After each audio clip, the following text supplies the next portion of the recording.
സ്നേഹപ്പെട്ട എല്ലാവർക്കും ബന്ധത്തിലേക്ക് സ്വാഗതം. കരയേണ്ട, യഹൂദ ഗോത്രത്തിൻ്റെ സിംഹം ദാവീദിൻ്റെ ജയം പ്രാപിച്ചിരിക്കുന്നു എന്ന് പറഞ്ഞു. വെളിപാട് പുസ്തകം 5-5 വാക്യം.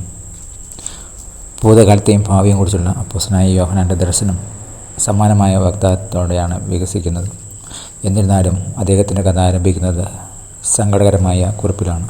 ചരിത്രം എവിടേക്കാണ് പോകുന്നത് വിശദീകരിപ്പാൻ സ്വർഗത്തിലോ ഭൂമിയിലുള്ള ഒരു സൃഷ്ടിക്കും കഴിയില്ലെന്ന് കണ്ടെത്തിയപ്പോൾ അദ്ദേഹത്തിന് കാഴ്ചയിൽ നിർത്താൻ കഴിഞ്ഞില്ല. വെളിപാട് പുസ്തകം 4-1-5-1-4 പഠിക്കുമ്പോൾ കാണാൻ സാധിക്കും.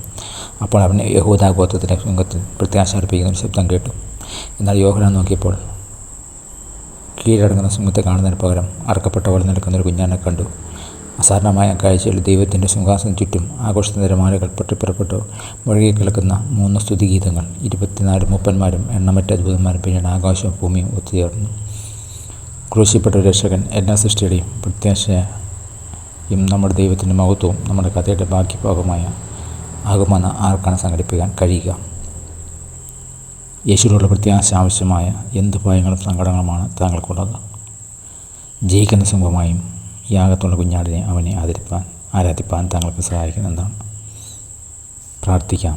സർവശക്തനായ ദൈവമേ, എല്ലാ ശക്തിക്കും സ്തുതിക്കും സ്നേഹത്തിനും അങ്ങ് അർഹനാണ്. Thank you, God bless you. കഴിഞ്ഞ ആഴ്ച കടമ്പരാവുന്ന ആപത്തവിടുന്ന് ലോകദുഃഖവർമാനത്തിൽ ദൈവം നമ്മെ കാത്തുവച്ച് ഞാൻ ദൈവം നന്ദി പറയുന്നു. പുതിയ ആഴ്ചക്കാരൻ ദൈവം നമ്മെ അത്ഭുതകരമായിട്ട് പറയാൻ പ്രാർത്ഥിക്കുന്നു. ആശംസിക്കുന്നു. God bless U. Jesus name. ആമേൻ.